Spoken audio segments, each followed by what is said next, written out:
Halo Sobat Peziarah sekalian, jumpa lagi dalam podcast Peziarah kali ini. Dan di bulan Kitab Suci yang istimewa ini, kita juga ingin mengundang Sobat Peziarah sekalian untuk mengenal lebih jauh kitab-kitab di dalam Kitab Suci kita. Dan salah satu kitab yang menarik, tetapi juga mungkin kontroversial, kita akan bahas hari ini bersama dengan Romo Uut. Tapi seperti biasa sebelumnya kita akan mulai dulu dengan doa. Mari kita hening sejenak menyiapkan hati. Dalam nama Bapa dan Putera dan Roh Kudus. Amin. Amin. Datanglah ya Roh Kudus, penuhilah hati umatmu, dan nyalakanlah di dalamnya api cintamu. Utuslah rohmu, maka segala sesuatu akan diciptakan lagi, dan engkau akan membaharui muka bumi. Ya Allah, engkau telah mengajar hati umatmu dengan terang Roh Kudus. Berilah supaya dalam roh yang sama ini, kami senantiasa berpikir benar dan bijaksana, serta selalu gembira karena lipurannya. Demi Kristus Tuhan kami. Amin. Amin. Ya, Sobat Peziarah sekalian, sebagaimana yang sudah disampaikan tadi, kita akan punya topik yang menarik sekali hari ini. Tetapi sebelumnya, kami ingin mengingatkan lagi untuk tidak lupa like, comment, dan subscribe YouTube Peziarah Katolik ya, supaya teman-teman juga bisa ikut membagikan apa yang kami sampaikan, apa yang kami bawakan berkaitan dengan kekayaan dan keindahan iman Katolik. Dan jangan lupa juga menghidupkan lonceng notifikasinya supaya teman-teman tetap selalu update dengan konten-konten yang diberikan oleh Peziarah Katolik. Nah, hari ini kita akan membahas mengenai sebuah kitab yang menarik sekali, yakni Kitab Kidung Agung. Kita akan mengenal Kitab Kidung Agung bersama dengan Romo Uut, tetapi pertanyaan yang selalu mungkin muncul di benak kita semua, kenapa ya kitab ini kok bahasannya cukup vulgar ya? Kok isinya tentang cinta-cinta gitu ya? Jadi kira-kira pertanyaan kepada Romo Uut adalah Kitab Kidung Agung ini penulisnya siapa sih dan membicarakan apa ya Romo? Ya, Kitab Kidung Agung itu dalam kumpulan kitab suci kita ada di Perjanjian Lama, dan dia itu digolongkan dalam kitab yang sebenarnya bentuknya dan polanya itu hampir mirip dengan kitab Mazmur. Jadi dibaca dari awal sampai akhir, dia tidak membentuk satu kesatuan, dia tidak membentuk satu kisah ya. Ada awal, ada konflik, lalu ada ending. Tidak, tapi dia seperti kitab Mazmur, itu isinya kumpulan. Kumpulan nyanyian, kumpulan, maka disebut kidung ya. Kumpulan nyanyian, kumpulan kidung, yang isinya satu, yaitu puja-puji seseorang kepada pujaan hatinya. Nah, itu. Jadi mirip dengan Mazmur sebenarnya dari sisi bentuk, yaitu satu kidung, satu pujian, satu nyanyian. Nah, itu dia. Itu Kidung Agung kurang lebih seperti itu. Dia bukan satu kitab yang berkisah secara runtut, tapi merupakan satu kumpulan, satu antologi. Nah, itu yang pertama. Yang kedua yang menarik di sini adalah di situ isinya itu tentang nyanyian percintaan itu kan. Ya, kalau kita sekarang di tangan kita bukalah kitab Kidung Agung itu ya. Kita mulai saja dari bab 1 ya kan. Mempelai perempuan dan putri-putri Yerusalem. Kiranya ia mencium aku dengan kecupan karena cintamu lebih nikmat daripada anggur. Wah, itu kan. Wah. Kecupan ya, kecupanmu lebih nikmat daripada anggur. Nah, itu kan kisah orang yang tidak hanya cinta platonis, cinta yang dibayang-bayangkan, cinta yang ada dalam hati, dalam batin, tapi nggak berani diungkapkan. Tapi ini cinta orang yang berani mengungkapkan, bukan hanya berani mengungkapkan cintanya, tapi bahkan dalam tanda kutip ya, sampai kepada relasi badan. Kecupanmu lebih indah daripada anggur, lebih nikmat daripada anggur. Nah itu yang mungkin kerap kali dipandang sebagai kontroversialnya di situ ya. Di situ ada gairah gitu, ada gairah bercinta. Saya ingat dulu ketika di seminari menengah Mertoyudan ya, kita saling meledek gitu kan. Apa kitab suci kitab suci kesukaanmu. Wah, Kidung Agung. Nah, karena gairah cintanya itu. Nah, ini. Maka kerap kali, bahkan sampai sekarang, kitab Kidung Agung itu menjadi perdebatan. Di mana bagian yang mengatakan bahwa Kidung Agung itu adalah bagian dari kitab suci ya, karena ini isinya percintaan manusiawi semua ini. Tidak ada yang dikatakan kekasihku seperti Allah atau Allah itu seperti kekasihku yang kucari di mana-mana. Tidak ada seperti itu.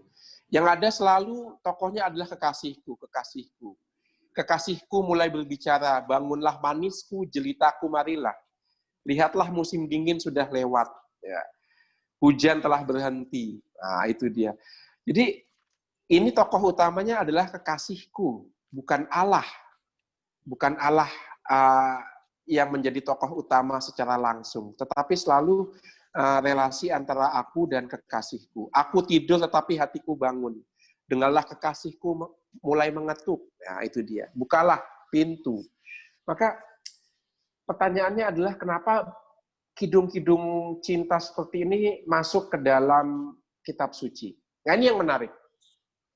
Ini menarik perdebatan para ahli kitab dan seterusnya. Ya. Mengapa Kidung Agung masuk dalam bagian kitab suci? Yang menarik adalah keterbukaan bangsa Israel. Berani, dalam tanda kutip, sampai berani memasukkan nyanyian-nyanyian cinta seperti ini masuk ke dalam bagian dari kitab suci. Maka tadi Willem bertanya kan, ini siapa pengarangnya? Kita tidak tahu pengarangnya. Pengarang Kidung Agung kita tidak tahu. Tetapi para ahli menemukan kesamaan nyanyian-nyanyian pujian dalam Kidung Agung, kitab Kidung Agung itu dengan nyanyian-nyanyian cinta yang datang dari bangsa Mesir. Jadi juga bangsa Mesir rupanya juga punya kumpulan kitab, bukan kitab suci, tapi kitab yang berisi tentang lagu-lagu cinta. Nah, itu ketika disandingkan dengan kitab Kidung Agung, itu ada kemiripan. Maka kemungkinan besar gaya, isi, bahkan jangan-jangan beberapa bagian dari Kidung Agung itu diambil dari nyanyian-nyanyian percintaan bergaya Mesir itu. Maka pertanyaannya sekali lagi, kok bisa begitu? Di situ tidak ada kata Allah di situ. Yang ada adalah selalu kekasihku. Mengapa ini terjadi? Nah, itu dia. Maka yang memberikan isi atau makna dari kitab Kidung Agung bukan semata-mata isi harafiahnya, bukan semata-mata makna harafiahnya, tapi yang memberikan isi atau makna bagi kitab Kidung Agung adalah konteksnya, yaitu dia ditempatkan di antara kitab-kitab lain yang berbicara tentang Tuhan. Maka ketika kitab Kidung Agung itu diletakkan dalam konteks, yaitu di antara kitab-kitab lainnya, kita tahu kekasihku itu siapa. Yaitu Allah sendiri. Nah, ini yang saya maksud keterbukaan bangsa Israel. Mereka berani menggunakan nyanyian percintaan, begitu duniawi, begitu manusiawi, untuk mengatakan cinta Allah pada bangsa Israel atau cinta Israel kepada Allah. Relasi Israel dengan Allah seperti relasi dua orang yang saling mencinta tentu bukan hal baru. Dalam kitab Hosea kita sudah melihat itu, bagaimana Allah menjadi suami atau mempelai pria, dan Israel atau Yehuda menjadi mempelai wanitanya. Atau dalam kitab Yesaya, itu juga ada bagian yang mengatakan, kupanggil kekasihku dari padang gurun. Ingat masa mudanya ketika kupanggil-panggil di padang gurun. Ya. Nah, itu. Maka dari relasi-relasi itu, relasi antara kitab Kidung Agung dengan kitab-kitab suci lain dalam Perjanjian Lama, kita tahu bahwa kekasih yang ada dalam kitab Kidung Agung ini adalah Allah dan Israel yang begitu erat, begitu saling mencintai, bahkan sampai ungkapan fisiknya pun dimunculkan untuk mengatakan betapa eratnya, betapa rindunya, betapa dekatnya Allah dan Israel dalam berelasi. Nah, ini satu kekasan yang ada dalam tradisi Yahudi. Ini sumbangan tradisi Yahudi untuk untuk mengungkapkan sebuah konsep relasi Allah dan manusia. Allah itu bukan yang jauh, yang ideal, yang terpisah dari dunia, tidak. Allah pun bisa diungkapkan dalam hal-hal yang duniawi, termasuk dalam relasi antar kekasih. Maka di sini kita sebenarnya memiliki pendasaran teologis yang kuat untuk sakramen perkawinan. Bahwa di antara dua insan itu terungkap bukan hanya cinta manusiawi, tapi terungkap cinta Allah pada gereja dan cinta Allah pada dunia. Dan juga sebenarnya Kidung Agung untuk saya sendiri menjadi landasan yang kokoh bagi dasar teologi sakramen, ya. Bahwa Allah, relasi dengan Allah itu bisa terungkap melalui hal-hal yang ada di dunia ini, ya. Bahkan relasi gairah cinta sepasang kekasih pun bisa membantu kita untuk menyelami, mengetahui ungkapan cinta Allah dan manusia atau bangsa manusia. Nah, itu Willem yang bisa saya bagikan tentang kehebatan, kekayaan, kedalaman kitab Kidung Agung dalam Alkitab kita. Baik, Romo. Terima kasih untuk paparannya, jadi kita bisa tahu konteksnya seperti apa. Tapi pertanyaan berikutnya, Romo, ada dua. Yang pertama, kalau kita lihat di bab 1, itu ada tulisan bahwa Kidung Agung ini dari Salomo, Romo. Itu yang pertama. Terus kedua, kalau konteksnya seperti itu, kenapa banyak bagian dari Kidung Agung yang agak vulgar gitu ya, Romo? Iya. Iya. Iya, memang di awal dikatakan Kidung Agung itu dari Salomo. Seperti Daud, seperti Mazmur dikatakan juga kan Mazmur Daud, ya. Ya, itu bisa kita katakan bagian dari tradisi bangsa Yahudi yang menyematkan Kidung Agung sehingga punya otoritas, gitu ya. Sehingga punya alasan bahwa ini bisa dimasukkan ke dalam kitab suci. Tetapi kita tahu tidak seharafiah itu bahwa Kidung Agung ditulis langsung oleh Raja Salomo. Seperti halnya Mazmur ditulis langsung oleh Raja Daud. Nah, itu para ahli kitab melihat Kidung Agung kebanyakan ini lagu-lagu cinta yang datangnya dari Mesir. Bisa jadi Raja Salomo mengutip nyanyian-nyanyian cinta dari Mesir itu untuk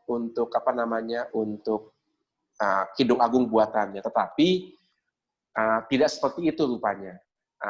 Saya tidak bisa, karena saya bukan ahli spesifik di bidang kitab suci. Ada satu hal yang memberatkan untuk menafsirkan harafiah Kidung Agung ditulis langsung dari tangan Salomo. Bisa jadi Salomo menjadi inspirasinya.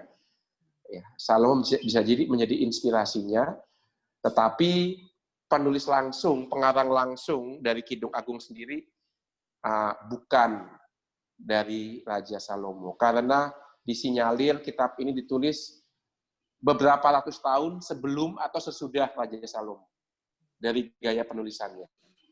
Nah, itu tidak bisa saya katakan secara pasti. Sebagaimana kita tahu, Injil juga demikian, ya. Injil Lukas, Injil Matius, Injil Yohanes, itu pun label-label itu baru diberikan di abad kedua, dan label-label pengarang itu lebih mengungkapkan tradisi di belakangnya daripada mengatakan penulis langsung Injil-Injil itu. Mirip seperti Kidung Agung ini. Begitu, Willem. Lalu pertanyaan yang kedua apa tadi, ya? Kenapa kok isinya banyak yang vulgar gitu, Romo? Iya, saya juga baru membaca satu bagian yang vulgar juga itu. Ya memang, karena memang ini lagu cinta, kan saya mengatakan tadi. Bahkan cinta bukan cinta platonis, saya mengungkapkan juga cinta yang terungkap melalui kegairahan fisik. Karena untuk orang Yahudi, hidup materi, hidup fisik, hidup jasmani, itu juga ambil bagian dalam pemahaman mereka tentang Allah. Misalnya, mengenal Allah, kata mengenal, itu tidak seperti konsep barat atau konsep kita sendiri. Mengenal itu kan berarti pengetahuan, ya. Aku mengetahui orang yang kukenal. Untuk orang Yahudi, kata mengenal itu mengandaikan relasi, bukan hanya relasi intelektual dan batin, tapi juga relasi fisik.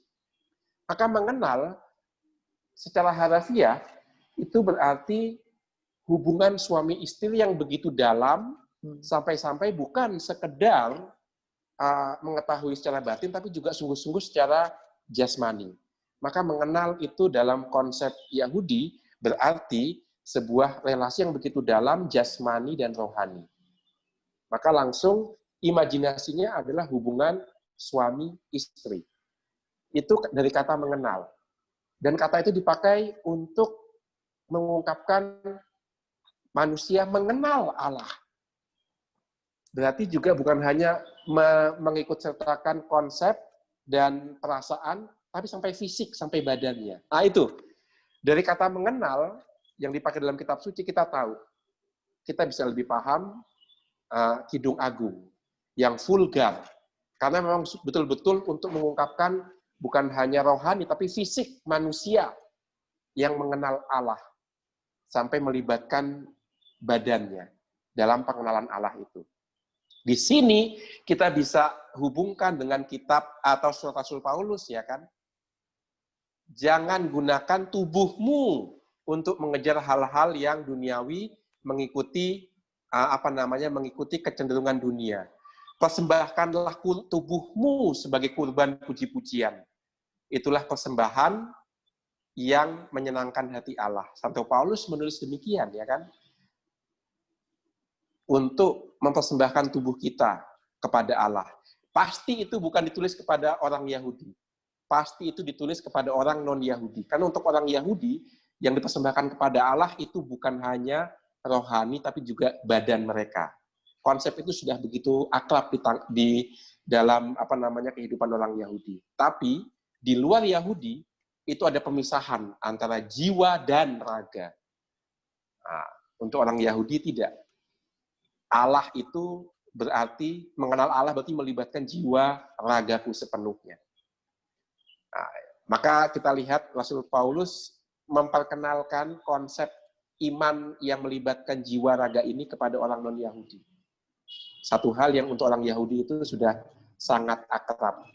Buktinya dalam kitab Kidung Agung, terus juga dari konsep kata mengenal. Mengenal Allah berarti seperti keakraban suami istri, tidak hanya soal batin, tapi juga soal badan. Nah itu. Baik, terima kasih banyak Romo untuk penjelasannya mengenai kitab Kidung Agung.